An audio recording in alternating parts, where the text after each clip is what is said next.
So why don't we go ahead? I'm sure we have a few more people jumping in now. I'm sure we'll have more trickling in over the next few minutes, but I think we can go ahead and get started.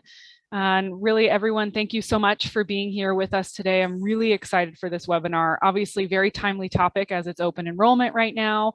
We have a lot of clients we have Medicare conversations about. It's a big topic, it's a big change, and I know it can feel daunting. There's a lot to think about and a lot to do, and that's why I'm really excited. We have an expert here with us today to talk us through everything that she knows and share all of her wisdom with us. And I'm really excited that Margo's here with us. And Margo, instead of reading your bio and talking about that, I'm going to let you introduce yourself. I just want to point out that Margo has 2 sons and a daughter. They live on a 130-acre farm. She loves yoga and she loves cooking. And her current challenge is going to be dairy-free, gluten-free pumpkin pie next week. So we'll have to hear how it goes. And in terms of questions, everyone, I will be monitoring throughout. So please feel free to use the chat or the Q&A function, ask questions. If they're on topic of what we're talking about, I'm going to ask them in the moment, if that's okay with you, Margo. Okay. And otherwise, we'll have some Q&A time at the end and we'll have questions at the end. So please feel free, ask away as we're going through. And this webinar is being recorded, so we'll have it on our website so that you can always refer back to it or share it with anyone who might want to view it. So with that, Margo, I'd love to hear more about yourself and then take us away. Awesome. Well, thank you guys for hosting me. A little bit about myself. I always joke that I was born with a Medicare card. I'm a 3rd generation Medicare broker. Our industry or our agency has been around since 1950s, and we've really hunkered into the Medicare space from 1980 to current date. So what we do, this is a family business, but what we do is free reviews and free consultations for anyone needing Medicare. So typically we like to work with clients when they are nearing that golden age of 65 and really hold their hand through the different nuances of Medicare. Do you need Medicare at 65? Is it required under your work scenario? What's going to happen to your younger spouse when you turn 65? And they're 5-10 years younger than you, or you have dependents that are on your company coverage or individual coverage. Are you a high earner? Are you on expensive medications? We work through all of these questions with our clients in our consultation, all to get them to a point of making a decision. Is Medicare the best decision? If so, what type of product will best fill your needs or meet your needs once you are on Medicare? There's no charges for our services, and a lot of clients always ask me, how do we get paid? When and if you make a move into Medicare, we are appointed with all national carriers. We take great pride in getting contracted with these carriers on the supplement market, Medigap market, prescription drug Part D market, and the Part C market. So we really can provide a neutral pitch because we are writing with all of these carriers. I could care less if you go one direction or another. At the end of the day, our whole team wants you to be a happy camper because you're going to refer business to us. It makes our financial advisors look really nice. And you're happy at the end of the day with your coverage and you know exactly what you're getting.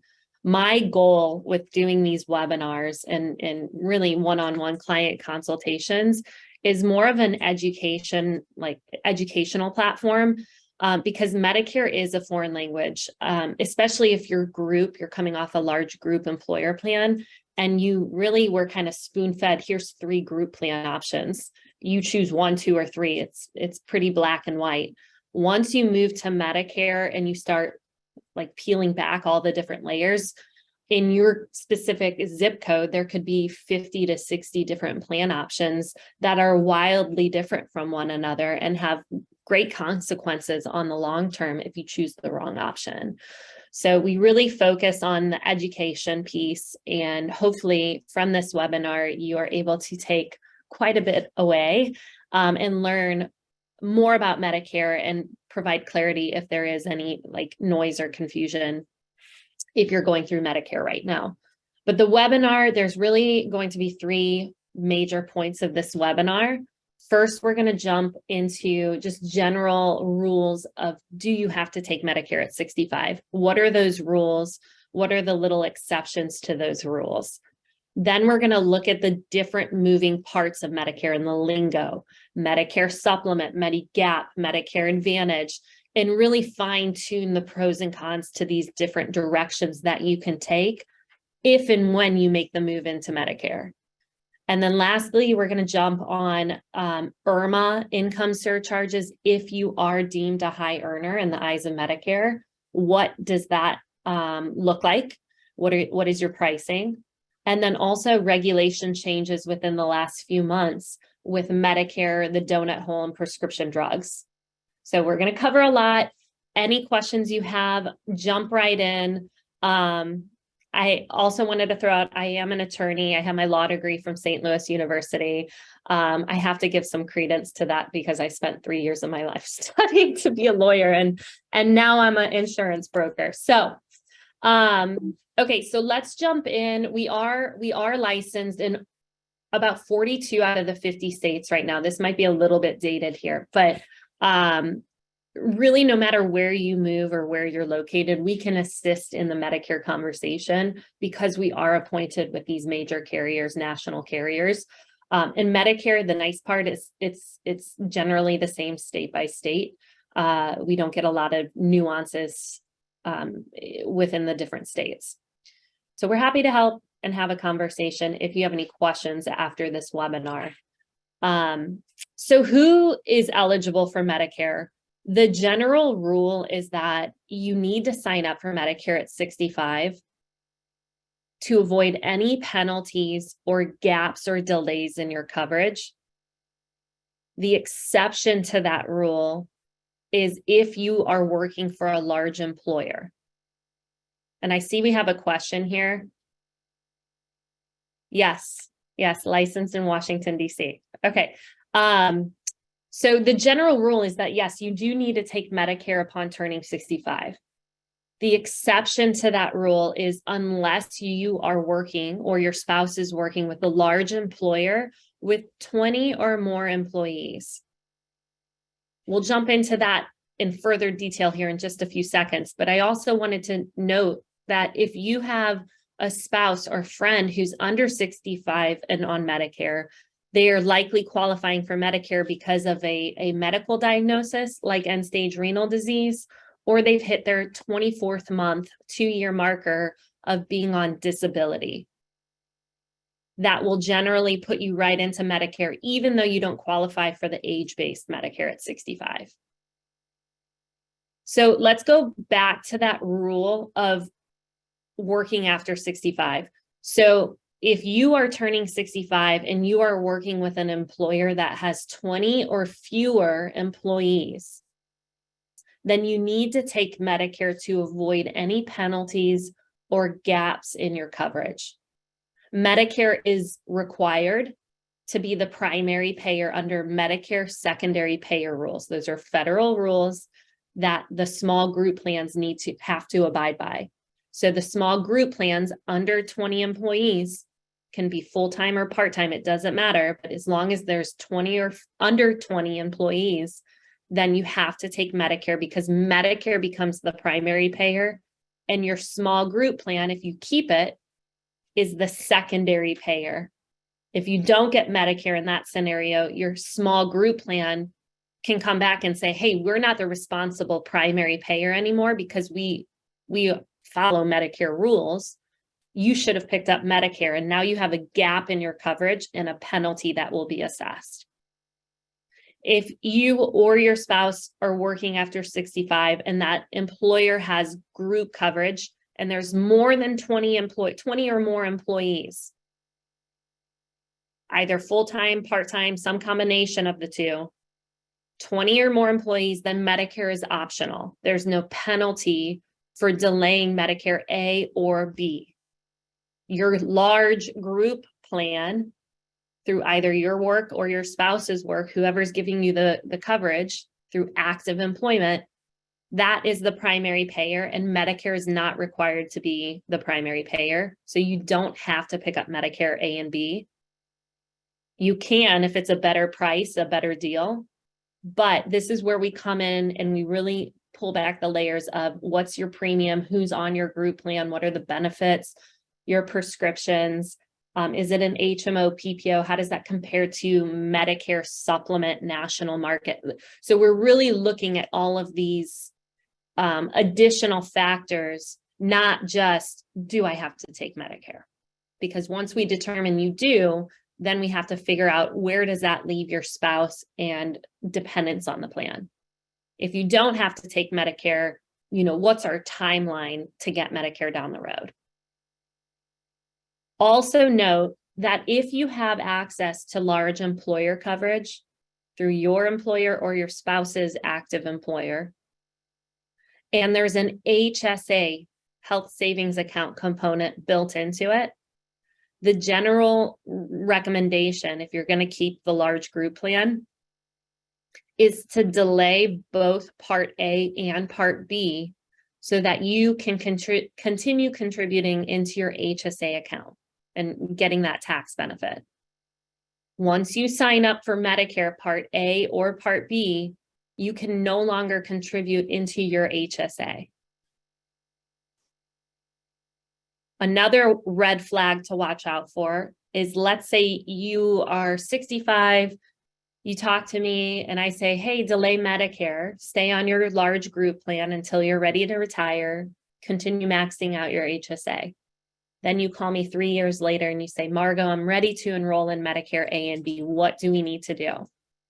The first thing I'm going to ask is, how much have you contributed into your HSA for the year? Because once we start that Medicare paperwork to sign up for Part A or Part B, you're going to have a 6-month retroactive look back date on your Part A benefit, the free hospital benefit.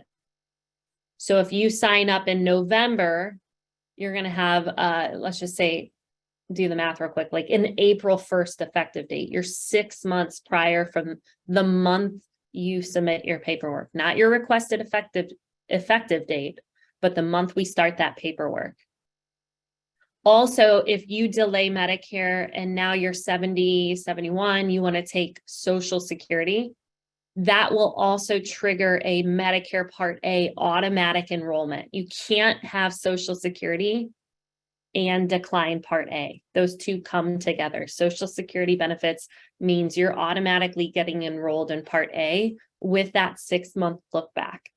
And I mention all of this because Medicare and IRS have both made it very clear that you cannot contribute into an HSA at any month or any month that you are eligible for Medicare. So if you over contribute, you can get popped with an excess tax. If you over contribute, and we know this, and it's the same year that you over contribute, you can remove those excess contributions without any penalty. So we can kind of plan for this. So just a red flag to watch out for, but the main takeaway from this slide here is that you need to you look at the size of your employer as to whether or not you need to sign up for Medicare. If it's a large employer, 20 plus employees, then you can delay Medicare without penalty. Anyone under 20, you got to take Medicare to avoid the penalties. Okay. Also, once you are on Medicare and you have all of these accumulated HSA funds, you can use those funds for basically everything under the Medicare umbrella, except for your Medigap Medicare supplement premiums. You can use the HSA contributions, and what a lot of clients will do is use it for dental, because there really is no dental product out there that will cover 10 grand worth of dental when you need it. It's a perfect way to utilize those HSA contributions. Okay, so what is Medicare? I know I threw out Part A and Part B, and depending on how far into your research phase you are on Medicare, those might be foreign terms. So let's take a step back.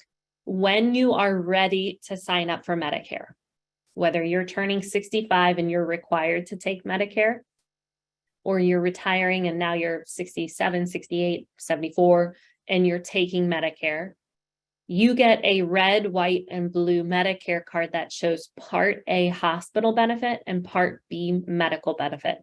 Those are the two moving parts of Medicare. Medicare Part A, for most individuals, is a 0 premium per month. If you or your spouse have a combined work history with 10 years or more of work history, and you can combine your years there, then you will have a 0 premium benefit if you have that work history and you paid your federal income taxes on that. Under Part B, medical, everybody will have a standard Part B premium that they will pay once they enter Medicare. And that standard premium is set by Medicare each and every year. 3 years ago, it was $148.50. Last year, it spiked up to $170.10. Actually, this year. Next year, in 2023, it's $164.90. It will fluctuate with you. You're not stuck at the same premium every year. It will fluctuate with you. But everybody pays that standard rate unless you're very low income and qualifying for Medicaid, or you're high income, you get hit with an income surcharge because Medicare premiums for Part B and any drug component that you sign up for will have an income surcharge, and that's called IRMA. And we'll really dive into the moving parts of IRMA towards the end of the webinar here. But with just original red, white, and blue Medicare card, you walk into the hospital and you're there for a week. You have a $1,600 hospital deductible. That resets every 60-day occurrence. So if you go in the hospital in January and you go in again in June, you're on the hook for the $1,600 hospital deductible. The Part B medical deductible is much smaller. It will run $226 per year for 2023. Once you hit that deductible, which you will with one specialist visit, then Medicare is covering 80% of the medical claims. You are responsible for the remaining 20%. That's called your Part B, boy, coinsurance, 20%. There's no cap or ceiling on your 20% exposure with just original Medicare. So that's a large gap. The $1,600 per 60-day occurrence is a large gap. You'll also see that there's no prescriptions built into this scenario. So that's where all of these plans come in to fill the market or fill the gaps in Medicare. There's a whole market of these Medicare plans. There's really two paths that you can take once you move to Medicare. You have option 1 on the screen with a Medicare supplement and a Part D drug plan. And option 2 on the screen is Medicare Advantage, also known as Part C. So typically, half of what I do with clients is just navigate them through these two different paths to figure out which type of product is going to be best for their needs and their long-term goals. It's important to note that no matter which route you take, option 1 or option 2, you are still required to have original Medicare and make those Part B standard premiums plus any income surcharges. That's standard across the board. So let's look at each of these options in further detail. So if you choose for original Medicare, your red, white, and blue card, and you pick up a Medicare supplement, also known as Medigap, those are interchangeable terms. Medicare is your primary payer, your gatekeeper. You can go to any doctor nationwide that takes Medicare under this package. You have Medicare as your primary payer, a supplement with a certain level or letter affiliated to it as your secondary payer, and then you have a standalone drug plan to pick up your prescriptions. So at a bare bones here, you have 3 cards: Medicare card, supplement card, drug card. When you walk into the hospital, if you're at Mayo Clinic or in Arizona or Florida, you are showing your Medicare card. Medicare is your primary payer. It's picking up, your 80%, your deductibles, but then you show your supplement card. And this is where your supplements come in to fill all of those deductibles and gaps in Medicare. So depending on how old some of you are on this webinar, a lot of my older clients have what's called a supplement plan. F as in Frank. They show their Medicare card, they show their supplement F card, and they have 100% nationwide coverage with any doctor that takes Medicare. So F Frank supplement covers the $1,600 Part A deductible each occurrence, your Part B medical deductible each year, and the 20% gap in coinsurance that you're on the hook for. So there's no out-of-pocket exposure with the Plan F. Unfortunately, Plan Fs are no longer available for anyone new to Medicare as of January 1st of 2020. Congress came in and said, hey, we are eliminating Cadillac F plans. You can be grandfathered in your Plan F, but any new Medicare beneficiaries, new to Medicare individuals, January 1st, 2020 and beyond, cannot pick up a Plan F. This created a whole new market of what's called Plan G supplements. Plan F and Plan G are identical, except Plan G will expose you to that Part B medical deductible at $226 per year. So you show your Medicare card, you show your supplement G card, G girl, you have 100% nationwide coverage with any Medicare provider and any Medicare facility and charge, except for the $226 per year deductible. So it's excellent coverage, just like F, slightly cheaper premiums, and gets you around that regulation. Most of my clients, I will say, choose the Plan G, especially in the Northern Virginia region. Plan N, Nancy, is one step under a G. You show your Medicare card, you show your supplement N card. You have the $226 medical deductible per year for Part B. You have $20 copays at your provider's offices. You have $50 ER copays. And the wild card is what's called a Part B excess charge. Under a Plan N, if you go to a non-assigned Medicare provider. So let me give you a little background here. So providers can take Medicare and bill Medicare. They opt into Medicare under that scenario. Once they opt in, they can agree to Medicare's reimbursement terms. They can say, hey, I agree to what Medicare will reimburse me and pay me for these charges, and I'm okay with that. I'll take Medicare assignment. I'm opting into Medicare and I take assignment. Other doctors will say, hey, I'll take Medicare, I'll opt into Medicare, but I don't agree to the reimbursement rates. I'm a non-assigned Medicare provider, and I can balance bill my patients legally up to 15% above what Medicare allows for reimbursement. And that balance bill is called Part B excess charges.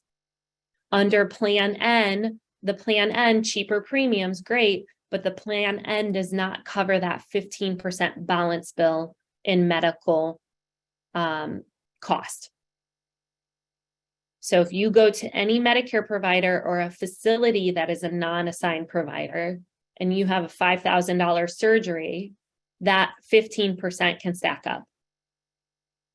Also note that no matter what plan you choose, F, G, N, in most states, 95% of the states, anytime you want to move carrier to carrier, United Healthcare to Anthem, Blue Cross Blue Shield to Aetna, Aetna to Cigna, F to G, G to N, N to G, Anytime we're making rate changes and plan changes within this supplement bubble, the general rule, 95% of the time, you have to answer health questions to rate shop your supplement carrier.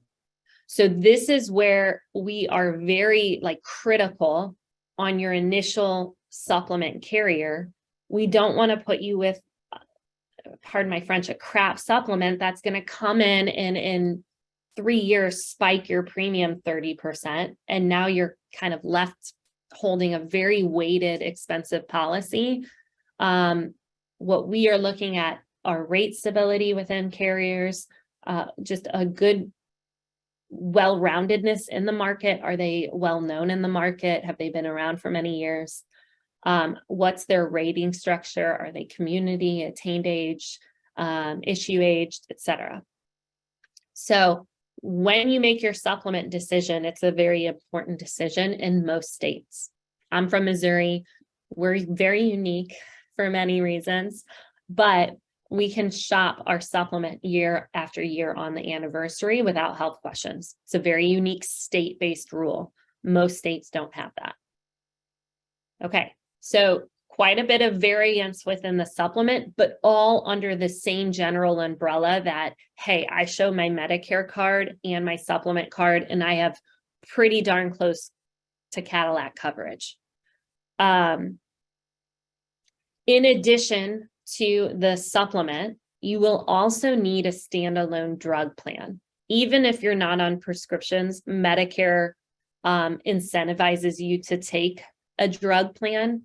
If you don't, they start a monthly penalty in the background for every month you go without drug coverage.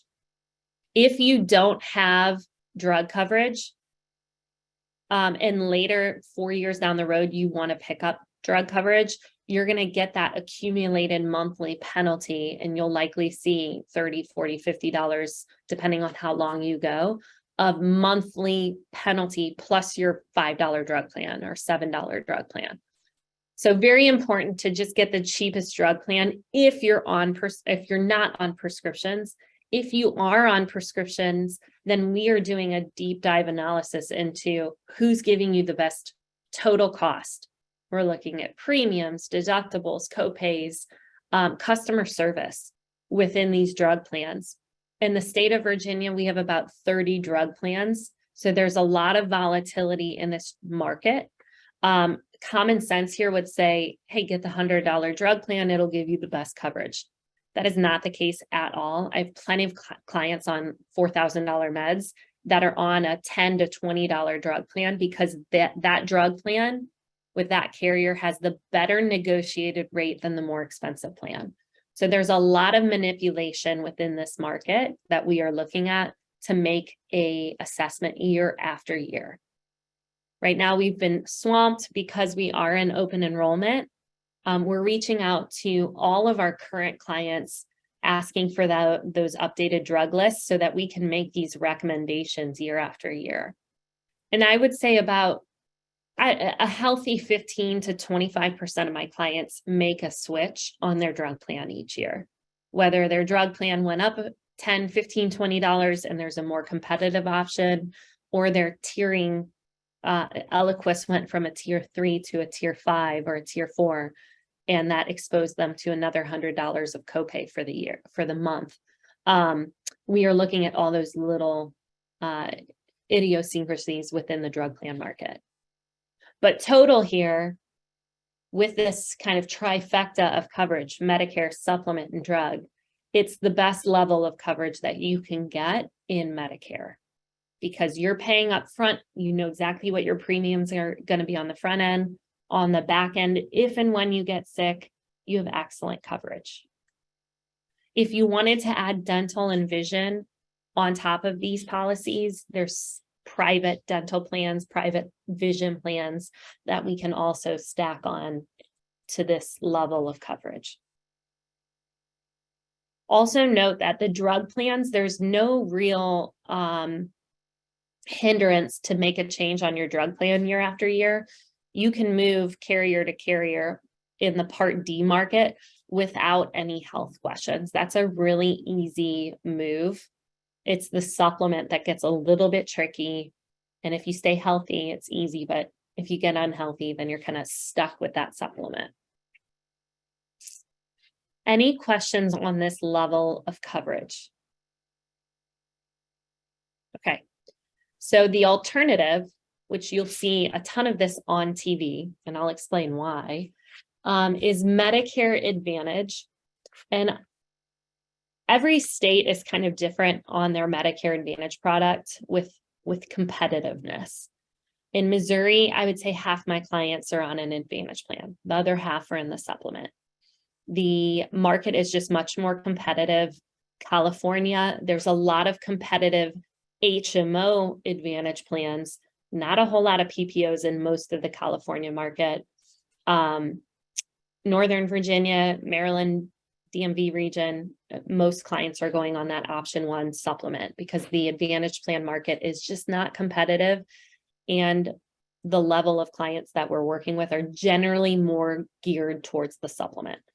With that being said, Medicare Advantage is very attractive at the start.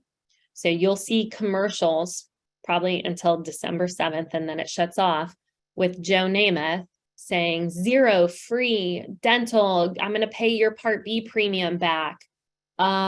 Vision, hearing, everything, bells, whistles, you got it, 0 premium. How that can happen is any client that enrolls in a Medicare Advantage plan, they are paying Medicare their Part B premium, the $164.90. As soon as that client enrolls in a Medicare Advantage plan, Medicare pays the private Advantage plan about $1,000 a month for that person to be covered under the Medicare Advantage plan. So that subsidy from the government to the private HMO PPO carrier is the fuel behind the 0 premium and extra perks that are thrown into these Advantage plans. If the Advantage plan enrolls a very unhealthy, diabetic COPD individual who's in a wheelchair, they get even more subsidy from the government. So there's just a lot of, I don't want to say manipulation, but marketing that's going on with these Advantage plans to get that federal subsidy. Also, Medicare, it's in their benefit for individuals to go Medicare Advantage because it's cheaper for Medicare to pay a third party $1,000 a month and manage their care than for actual Medicare to manage your care. These third parties can manage it more efficiently than Medicare. So there's this kind of conflict of Medicare saying, hey, we'll cover you with original Medicare, but this Medicare Advantage plan looks pretty darn attractive for all of us, even the consumer, until the consumer starts using the care, in my opinion. When you go 0 premium Medicare Advantage, you are signing up for either an HMO or a PPO or some similar fashion plan. You are now in a network where you have to use your HMO network doctors. If you go out of your HMO's network and it's a non-emergent, non-urgent care facility or situation, you are 100% on the hook for that non-emergency bill. So if you are somebody who likes to travel, I would not recommend an HMO. If you are somebody who wants the 0 premium and you want to travel, you kind of have a high appetite for risk, I don't want to pay a premium, I'm pretty healthy, then the PPO is a nice balance. You can go in and out of network. You can go out of network to any doctor that will agree to the PPO terms and takes Medicare. So it is a little bit more flexible, but you still have this copay, coinsurance, third-party carrier requiring prior authorizations and just the red tape, that push-pull of a for-profit entity managing your care. That can get very frustrating if and when you need, the big buck surgery or the rehab or the skilled nursing facility. Those are the clients that call and say, I want to get out of this as soon as I can. If you never experienced that, or if you have friends that have never experienced that, then these Advantage plans on the surface look excellent, and you get to reap all of the extra benefits that come with it. With that being said, there may be some headache or red tape down the road that needs to be kind of on the back burner. Like, oh yeah, I saved $20,000 over 15 years by choosing this cheaper route. And now that I need my care, it may cost me, $3,000, $4,000, $5,000 a year because I'm hitting my plan's max out of pocket for the year. Another hiccup here is that if you choose Medicare Advantage and later want to go to a Medicare supplement, the general rule is that you have to go through medical underwriting to drop your Advantage and move to the supplement.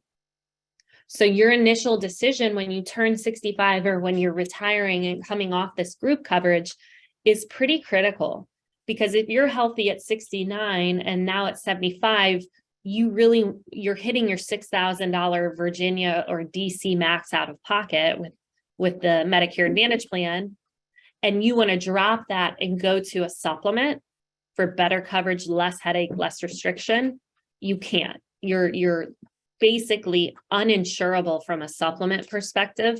They don't want you. They can underwrite you. They can deny you. They're the one entity that, because they're not receiving federal funding, they don't have to abide by these underwriting policies that were set by ACA health reform. So when you try to make that switch, you can get locked into the Medicare Advantage market. Also, another thing to watch out for is if you live in a state, let's say Florida or Missouri, and you have a very competitive Medicare Advantage market with both HMOs and PPOs. That's wonderful. But if you move to a new state, you are at the new state's Medicare Advantage market, which could be much higher premiums or much higher out-of-pocket exposure. Just some food for thought. If you choose a Medicare supplement at the start and later want to move to a Medicare Advantage plan, that's always very easy to do. You can always drop a supplement and move to an Advantage plan. Again, the Advantage plans want you regardless of your health. And if you're unhealthy, they want you even more. Also, with the drug plan, again, drug plans, we can make changes anytime during the open enrollment season, which is right now, without the health questions. You can move Medicare Advantage to Medicare Advantage, PPO to HMO, HMO to PPO without health questions. That's easy to do. But as soon as you try to switch lanes and go Advantage to supplement, that's where the health questions come into play. We do have a quick question here, Margo. Just how does Maryland stack up in the supplement versus Advantage plan conversation? Yeah. So, Virginia's a little bit more competitive than Maryland. Maryland, I would say, runs about $130 to $160 for their supplemental G product, whereas Virginia is like $100 to $130. Virginia has more competitive Medicare Advantage products. Maryland is okay on their Advantage. I don't write a lot of Advantage in Maryland. It's getting better this year. United Healthcare, Care First, there's some Johns Hopkins, but Johns Hopkins Advantage product is very expensive when you look at what you're getting versus that Medicare supplement price and the drug plan, the combination and coverage that you get from the supplement versus what you're paying in out-of-pocket exposure and premium for these Advantage plans in Maryland generally sways most clients towards the supplement. Another thing that I see, especially in the northern, like Bethesda region of Maryland and DC, not a lot of doctors are contracting with like Sibley Health. You're not getting a lot of contracts with the Advantage product. They contract with Medicare, but they're not picking up that Advantage plan contract. So it can be more difficult to find doctors and specialists in Maryland and DC with the Medicare Advantage market. Again, Virginia is different. They're a little bit more up to speed with the Advantage product. And that happened in Virginia in the last like 3 years. When I first started in Virginia, I rarely wrote an Advantage plan because it just wasn't competitive. Okay. I think that was, oh, okay. We might have a couple more coming in. I think we're having a few. Oh, this is actually one I had, and this might be, I don't know if it's appropriate now, Margo, or later, but if I'm turning 65 in April of a given year, when should I enroll in Medicare? Let's see. January 1st, or if you're not collecting Social Security, then January 1st is when we would kick off your Medicare enrollment. You can log into your SSA.gov account. You can sign up for Medicare through your SSA.gov account, which is a little wacky, but you have to go through SSA. I would, to whoever just asked that question, I would go in and create your SSA.gov account now for a January 1st or 5th, or whenever you get time in January, go in and enroll for an April 1st effective date. Your Medicare would begin April 1st, the first of your birth month of turning 65. Unless you're born on April 1st, then it would begin March 1st. And just to clarify, that's 3 months before that month, right? That you're recommending. So wherever your 65th birthday month is, 3 months before that. Yeah, correct. And usually like our time frame with clients, we're working with a ton of clients turning 65 in March, April right now, and we're getting all of their information. We're creating like the entire, here's exactly what we're going to do step by step come January, February. You're kind of planning well in advance of this April 1 effective date. So we work about 6 months out with our clients and then really kick it into high gear in that 3-month window. And, 2.5 months from your effective date, you have everything set. If you're on Social Security, then Medicare is automatically enrolled at 65. So 3 months before you turn 65 in this situation, you would get a Medicare card automatically in the mail. So if you're collecting Social Security prior to turning 65, be on the lookout for that Social Security card in the mail because it's coming. If you're not collecting Social Security, you have to opt in, proactively enroll in Medicare. And I have one more quick timing question, and then we have another one about travel here. If you are in the category where you're older than 65, still working, you have qualifying coverage through your employer, but you've chosen your retirement date. So let's say retirement date is April 5th of next year. And so you're going to need to shift to Medicare at that point when you no longer have group coverage. When should you be applying in that case? Yeah, so 2 questions I would ask is, when will your group coverage end? Is it, if you're retiring in the middle of the month, is it going to end? Is it black and white? You're off, April 5th, or will it extend to the end of the month? And then we're looking more at a May 1st effective date. Mm-hmm. Regardless, I always recommend 3 months out is when you submit the paperwork, 90 days from your desired retirement date and losing group coverage. So in that scenario, if May 1st is the last day of coverage or end of April, you would submit your paperwork, your L564 form, CMS 40B, all the Part B paperwork in February for the May 1st effective date. Great. Thank you. So we do have one more question here. Okay. Oh, sorry. Go ahead if you have more. I was going to say Medicare, and it really depends on the offices. I mean, I worked with a client down in Naples and they turned around in 2 weeks with the Medicare paperwork on these Part B requests. Reston, Vienna, like Virginia offices, it's like a full month to 6-7 weeks. And we have to touch base. Did you get the forms? It can be a headache. Like my job is easy from like picking out the plans and everything. It's the uncontrollable, who's touching the paperwork at Social Security? Are they brand new? Are they giving you some erroneous Part B effective date because they don't know what's going on? We've seen that where you have to go in and there can be a lot of headache with just the sign up process.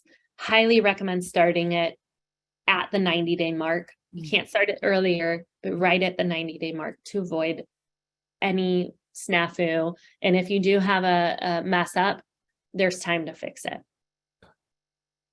Great. So we have another question here. How does Medicare, Supplement, Part D all work when you travel domestically or when you travel internationally? Yeah, so the domestic travel is easy. It's nationwide. So if you have a Maryland supplement or a California supplement, you're showing that with your Medicare card in all 50 states. It doesn't matter. When you go internationally, the F, G, and N supplement is what's picking up some of the tab. Your Medicare stops covering you as soon as it's an international service. The supplements will offer emergency coverage after a $250 deductible has been met, and they cover 80% up to a $50,000 lifetime maximum per lifetime per person. So if it's a husband and wife, they each get 50 grand. Also note Medicare is there's no family plan. It's your Medicare number for the spouse. Your husband has a separate Medicare number and separate policy. But the foreign care coverage is roughly 80%, up to a $50,000 lifetime max. We do have a new, it's called Blue Cross Blue Shield Geo Blue, that a lot of my traveling clients, they have a single trip, but it's health insurance. It's not travel insurance. And it's been pretty popular. If you guys, anybody on here is curious about travel health insurance, just shoot me an email. I have a really handy quoting software for it, especially if you're spending a few months abroad, multiple cities. This is a nice product for that need. Okay, let's jump in. I want to make sure we give our time a look at here. But so IRMA, anyone, let me close some of these boxes out here so I can see my slide here. So anyone who is jointly filing taxes, making above $194,000 will get hit with an IRMA for 2023. So what Medicare is looking at is your modified adjusted gross income for the year. And they are always 2 years delayed with what they have on file. So for anyone on Medicare in 2023, Medicare will use your 2021 tax filing year, and they'll pull your modified adjusted gross income for the year. And they will use that 2-year prior look back, that income on file, to set your current year premiums. Every year, Medicare is reassessing based on your prior 2-year tax return. So in 2024, Medicare will update your figures with your 2022 modified AGI. Here are the newest brackets for IRMA. If you are a filing tax filer and you file individually, anything in modified AGI over 97,000 will tack on a certain income threshold. So if you're making, let's just say between 97,000 and 123,000 is a single filer, you're going to pay $230.80 instead of the $164.90, the base premium, plus whatever drug plan, whether you go Medicare Advantage or Part D with your supplement, you're going to see a $12 surcharge on your drug plan. Those get paid monthly directly to Medicare. So you can see here, if you're a high earner, as a joint tax filing, couple, making above $750,000, Medicare goes from $164 to $636, the far bottom right little column box there. So this is what I'm taking into consideration. This is what my whole team, we have, 6 brokers in-house here. We are always looking at income. And when you complete our intake form, that's what we're asking. What is your modified AGI for the last 2 years and upcoming years, so that we can help you assess what your exposure is with Medicare premiums. And what we are looking at is to see if we can appeal this income surcharge. If you have a life event like retirement, work reduction, there was a death, you go from a joint to a single tax filer, we can appeal and tell Medicare to not use your prior high earning year, 2 year tax return when you were a high earner, rather use my upcoming year or my current year's anticipated modified AGI because of this life event. If you're retiring in April and you're turning 65 in April and you want to move into Medicare, Medicare is going to look 2 years back. We have to tell them that, hey, I retired. My anticipated modified AGI for this upcoming year because of retirement will be X amount. Therefore, remove any IRMA or reduce my IRMA based on my anticipated income. This generally takes 60 to 90 days for Medicare to approve. I've seen it take up to 6 months. Once they approve your request to reduce IRMA, they will go back and credit you for any overpayment of IRMA. So you never want to go more than 30 days, 60 days without paying Medicare premiums because they will drop you. And I've seen it happen. And if they do, worst case scenario, you're basically uninsured until July of the following year, which is when the general enrollment period kicks in. So never let your Part B lapse because it is a bad situation. But we can appeal. We do appeals all the time for our clients. That's part of our service and working with us is to walk you through this appeal and help you complete the application and get you down to the income threshold that you should fall into. Quick question. If you don't have a life event, then you are paying that IRMA for the year until the next year when they reassess. And if there's a prior 2-year high income, then you're going to get another income assessment. It's called an income related monthly adjusted amount is IRMA. And just a quick question, Margo, something that we have seen with clients recently, I'm curious if it qualifies here. What if you have a really high income year due to something like selling a home and having a big capital gain that year? Yeah, typically we can't appeal. Like the only way we could appeal is if there was a high like capital gain and a little bit of work reduction because of a retirement. We can use the 100, 200 grand drop because of retirement, but we can't appeal IRMA purely based on a home sale or like a capital gain or investment fluctuation, unfortunately. Okay, and then also with this regulation change happening, so Biden in August passed the Inflation Reduction Act for 2023, 2024, and 2025. So there's quite a few changes happening based on this Inflation Reduction Act. In 2023, if you need a Shingrix shingle shot, which is the most common just vaccine that I see come across my table, it's free. Last year, this year, my clients were paying thousands of dollars for this Shingrix shot. Because of this regulation, it's all of these Part D vaccines like Shingrix for shingles is going to be free for 2023 and beyond. Also, if you are on an insulin, all plans offering insulin on their formulary for 2023 have a $35 cap on those insulin copays. That's a $35 cap per 30-day supply. In 2024, Medicare is shifting their level of coverage on drug plans. So the easiest way to explain this is with a handy visual. So no matter what drug plan route you take, whether it's Part C or Medicare supplement with a drug plan, Medicare has the same structure under each type of product. Generally, you have a $0 to $500 deductible. Once you satisfy your drug plan's deductible, then you go into the initial coverage phase and you pay flat copays, $0 for your tier 1s, $45 for your tier 3, like Eliquis.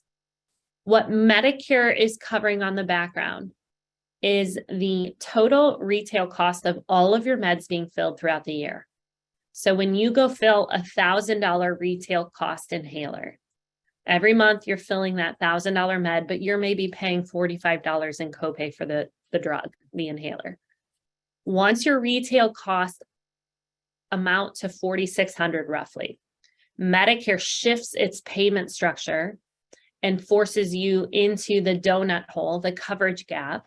And then instead of paying this $5, $10, $45 copay, you go to a flat 25% coinsurance on that $1,000 med or any medication.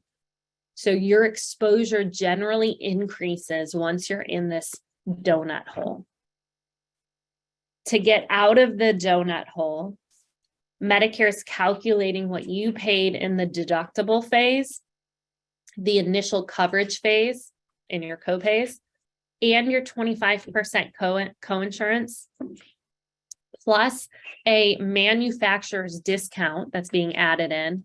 Once all of those figures reaches $7,400 for the year, then Medicare says, hey, you're out of the donut hole and now you're into catastrophic coverage land, where you pay 5% coinsurance on your expensive meds, all meds, and your drug plan, whoever, doesn't matter who the drug plan is, the drug plan comes back and pays 95%.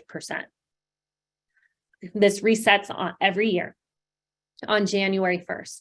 What Biden's Inflation Reduction Act is changing is in 2024, it is getting rid of this catastrophic coverage phase.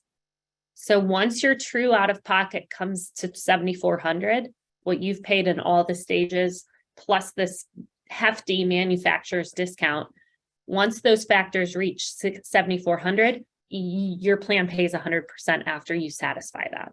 So there is no more 5% exposure on a $1,000, $10,000, $100,000 med.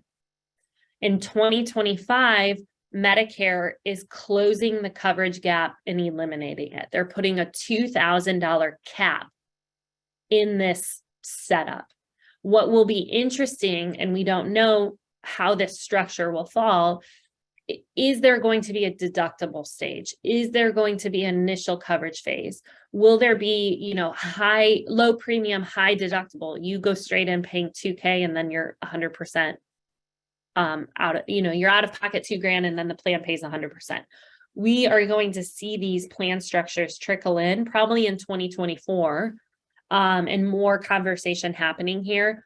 But for right now, this is massive regulation from a consumer standpoint.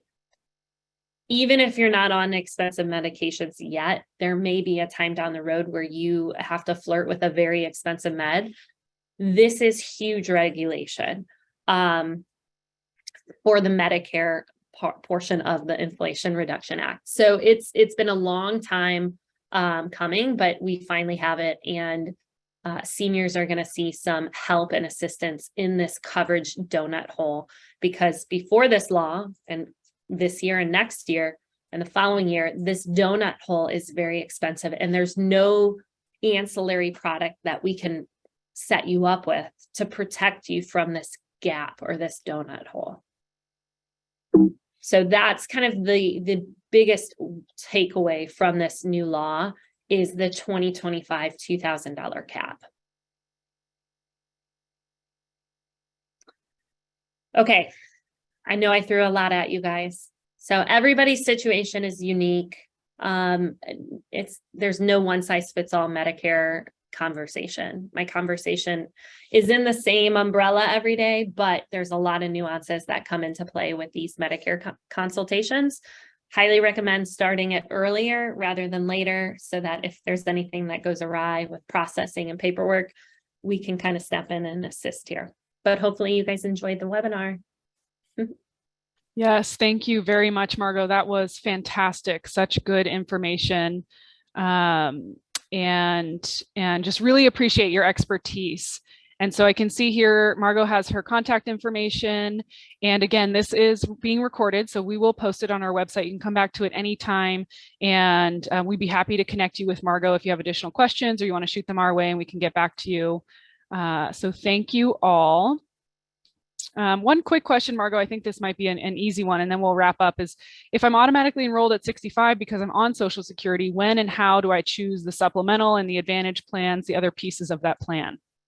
Yeah, so I mean, we can help you walk through that analysis, but you would sign up for those products to start with Medicare or shortly thereafter. You have a window of time, 3 months really, after your 65th birthday to sign up with most products.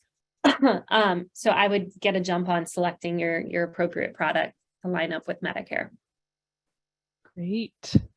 Wonderful. Well, thank you everyone so much for being with us today. Really appreciate your time, Margo, and your expertise.